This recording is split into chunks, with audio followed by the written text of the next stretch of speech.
Chapter 3. The next thing I remember is waking up with a feeling as if I had had a frightful nightmare and seeing before me a terrible red glare crossed with thick black bars. I heard voices, too, speaking with a hollow sound and as if muffled by a rush of wind or water. Agitation, uncertainty, and an all-predominating sense of terror confused my faculties.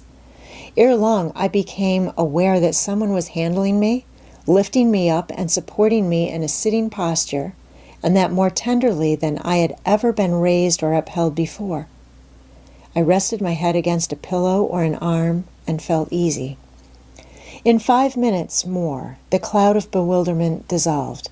I knew quite well that I was in my own bed, and that the red glare was the nursery fire. It was night. A candle burnt on the table. Bessie stood at the bed foot with a basin in her hand, and a gentleman sat in a chair near my pillow, leaning over me. I felt an inexpressible relief, a soothing conviction of protection and security, when I knew that there was a stranger in the room, an individual not belonging to Gateshead and not related to Mrs. Reed. Turning from Bessie, though her presence was far less obnoxious to me than that of Abbott, for instance, would have been, I scrutinized the face of the gentleman. I knew him. It was Mr. Lloyd, an apothecary, sometimes called in by Mrs. Reed when the servants were ailing. For herself and the children she employed a physician. "Well, who am I?" he asked. I pronounced his name, offering him at the same time my hand. He took it, smiling and saying, "We shall do very well by and by." Then he laid me down, and addressing Bessie, charged her to be very careful that I was not disturbed during the night. Having given some further directions and intimated that he should call again the next day, he departed. To my grief, I felt so sheltered and befriended while he sat in the chair near my pillow, and as he closed the door after him, all the room darkened and my heart again sank. Inexpressible sadness weighed it down.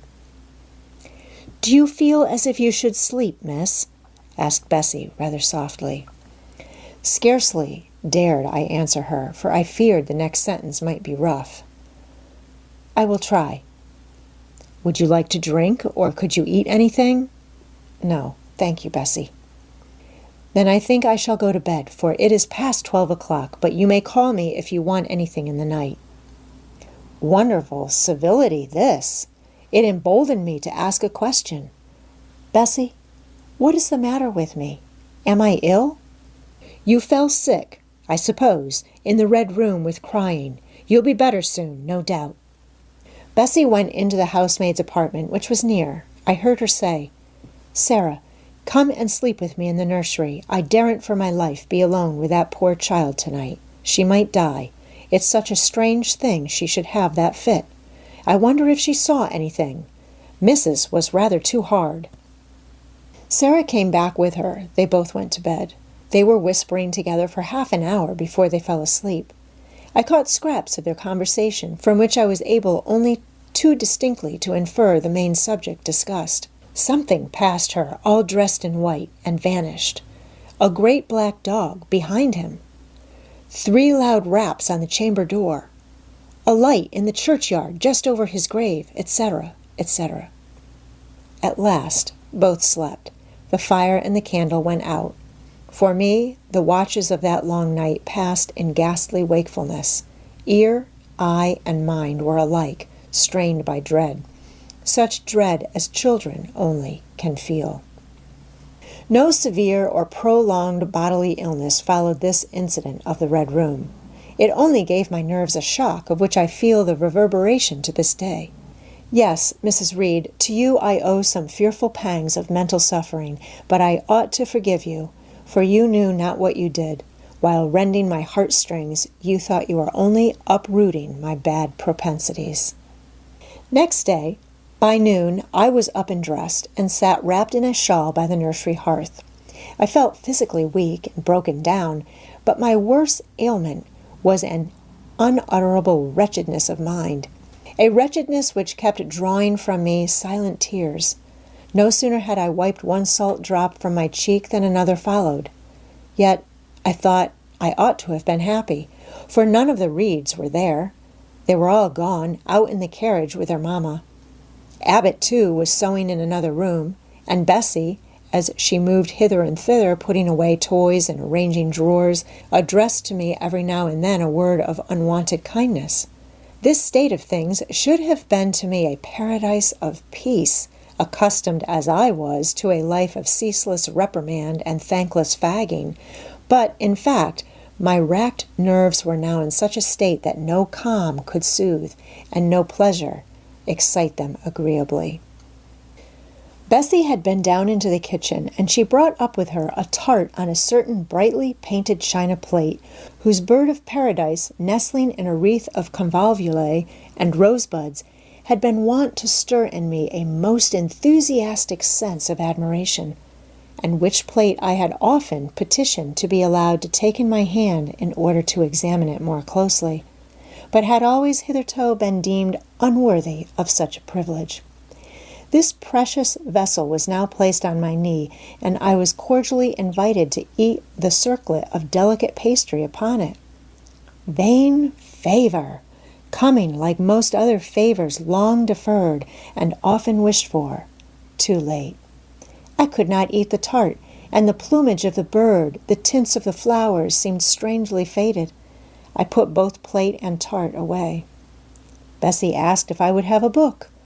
The word book acted as a transient stimulus, and I begged her to fetch Gulliver's Travels from the library. This book I had again and again perused with delight. I considered it a narrative of facts, and discovered in it a vein of interest deeper than what I found in fairy tales, for as to the elves, having sought them in vain among foxglove leaves and bells, under mushrooms and beneath the ground ivy, mantling old walnuts, I had at length made up my mind to the sad truth that they were all gone out of England to some savage country where the woods were wilder and thicker, and the population more scant. Whereas Lilliput and Brobdingnag, being in my creed solid parts of the earth's surface, I doubted not that I might one day, by taking a long voyage, see with my own eyes the little fields, houses, and trees, the diminutive people, the tiny cows, sheep, and birds of the one realm, and the cornfields, forest high, the mighty mastiffs, the monster cats, the tower-like men and women of the other. Yet when this cherished volume was now placed in my hand, when I turned over its leaves and sought in its marvelous pictures the charm I had, till now, never failed to find, all was eerie and dreary. The giants were gaunt goblins, the pygmies malevolent and fearful imps, Gulliver a most desolate wanderer in most dread and dangerous regions. I closed the book, which I dared no longer peruse, and put it on the table beside the untasted tart.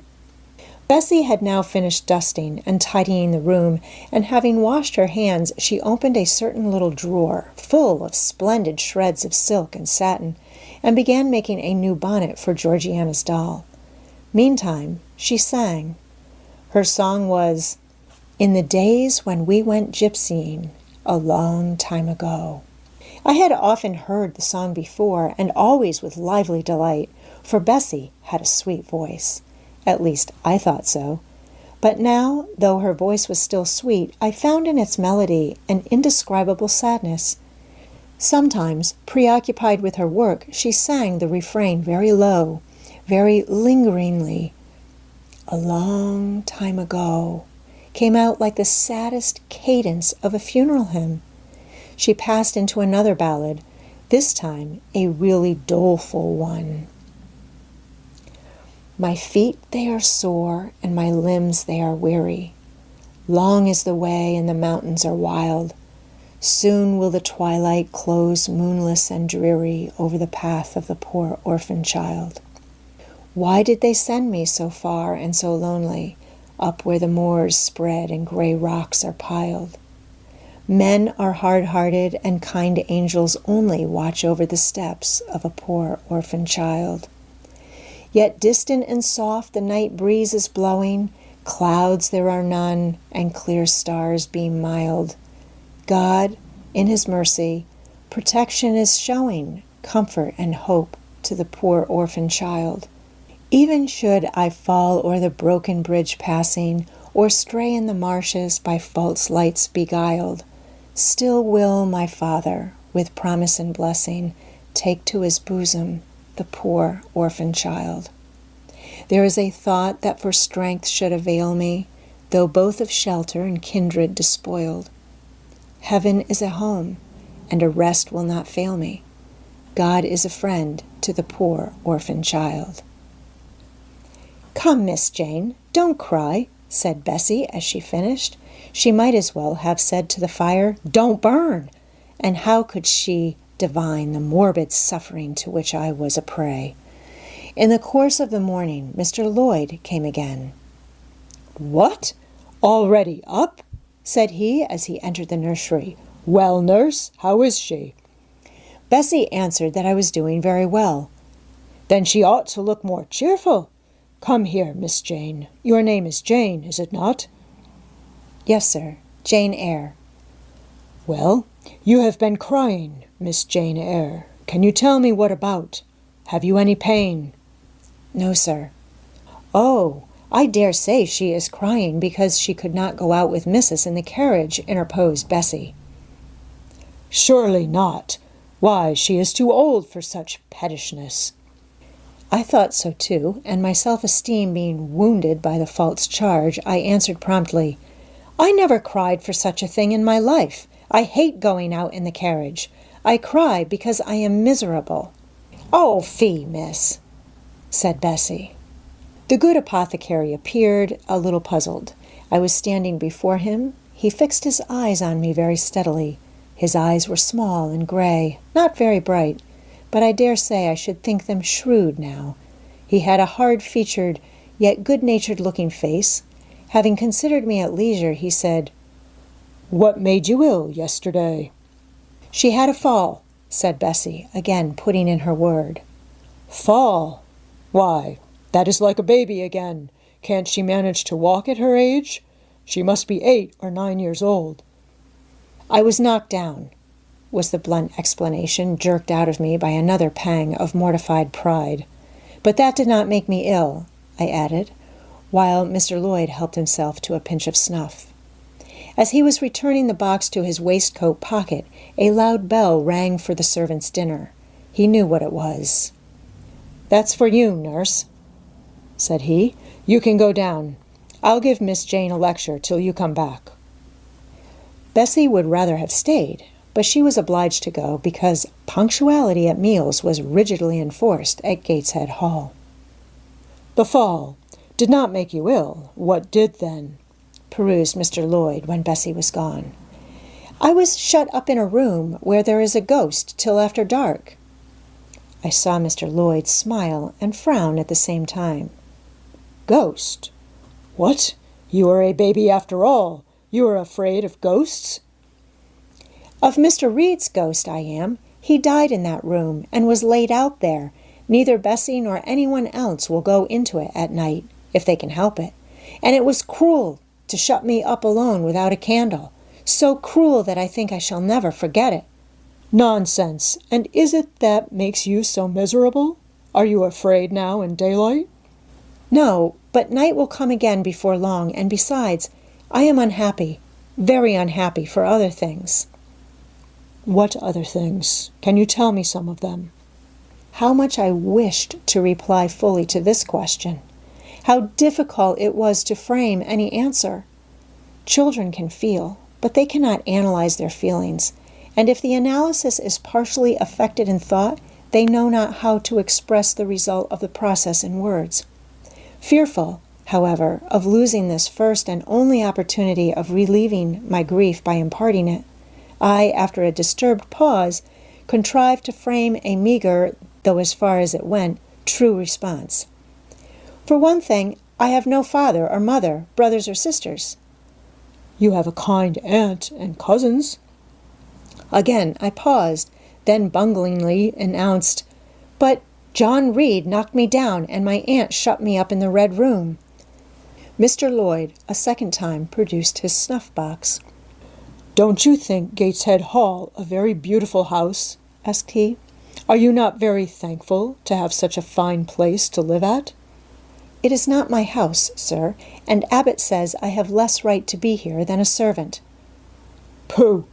You can't be silly enough to wish to leave such a splendid place." "If I had anywhere else to go, I should be glad to leave it, but I can never get away from Gateshead till I am a woman." "Perhaps you may. Who knows? Have you any relations besides Mrs. Reed?" "I think not, sir." "None belonging to your father?" "I don't know. I asked Aunt Reed once, and she said possibly I might have some poor, low relations called Eyre, but she knew nothing about them." "If you had such, would you like to go to them?" I reflected. Poverty looks grim to grown people, still more so to children. They have not much idea of industrious, working, respectable poverty. They think of the word only as connected with ragged clothes, scanty food, fireless grates, rude manners, and debasing vices. Poverty for me was synonymous with degradation. "No, I should not like to belong to poor people," was my reply. "Not even if they were kind to you?" I shook my head. I could not see how poor people had the means of being kind, and then to learn to speak like them, to adopt their manners, to be uneducated, to grow up like one of the poor women I saw sometimes nursing their children or washing their clothes at the cottage doors of the village of Gateshead. No, I was not heroic enough to purchase liberty at the price of caste. "But are your relatives so very poor? Are they working people?" "I cannot tell. Aunt Reed says if I have any, they must be a beggarly set. I should not like to go a-begging." "Would you like to go to school?" Again, I reflected. I scarcely knew what school was. Bessie sometimes spoke of it as a place where young ladies sat in the stocks, wore backboards, and were expected to be exceedingly genteel and precise. John Reed hated his school and abused his master, but John Reed's tastes were no rule for mine. And if Bessie's accounts of school discipline, gathered from the young ladies of a family where she had lived before coming to Gateshead, were somewhat appalling, her details of certain accomplishments attained by these same young ladies were, I thought, equally attractive. She boasted of beautiful paintings of landscapes and flowers by them executed, of songs they could sing and pieces they could play, of purses they could net, of French books they could translate, till my spirit was moved to emulation as I listened. Besides, school would be a complete change. It implied a long journey, an entire separation from Gateshead, an entrance into a new life. "I should indeed like to go to school," was the audible conclusion of my musings. "Well, well, who knows what may happen," said Mr. Lloyd as he got up. "The child ought to have change of air and scene," he added, speaking to himself. "Nerves not in a good state." Bessie now returned. At the same moment the carriage was heard rolling up the gravel walk. "Is that your mistress, nurse?" asked Mr. Lloyd. "I should like to speak to her before I go." Bessie invited him to walk into the breakfast room and led the way out.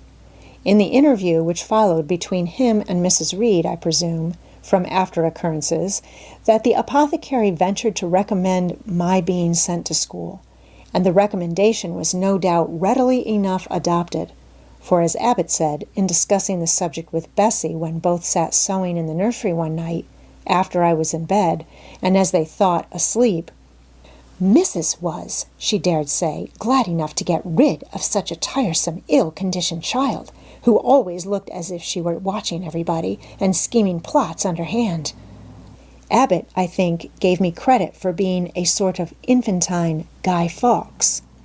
On that same occasion I learned for the first time from Miss Abbot's communications to Bessie that my father had been a poor clergyman, that my mother had married him against the wishes of her friends who considered the match beneath her, that my grandfather Reed was so irritated at her disobedience he cut her off without a shilling, that after my mother and father had been married a year, the latter caught the typhus fever while visiting among the poor of a large manufacturing town where his curacy was situated and where that disease was then prevalent, that my mother took the infection from him and both died within a month of each other.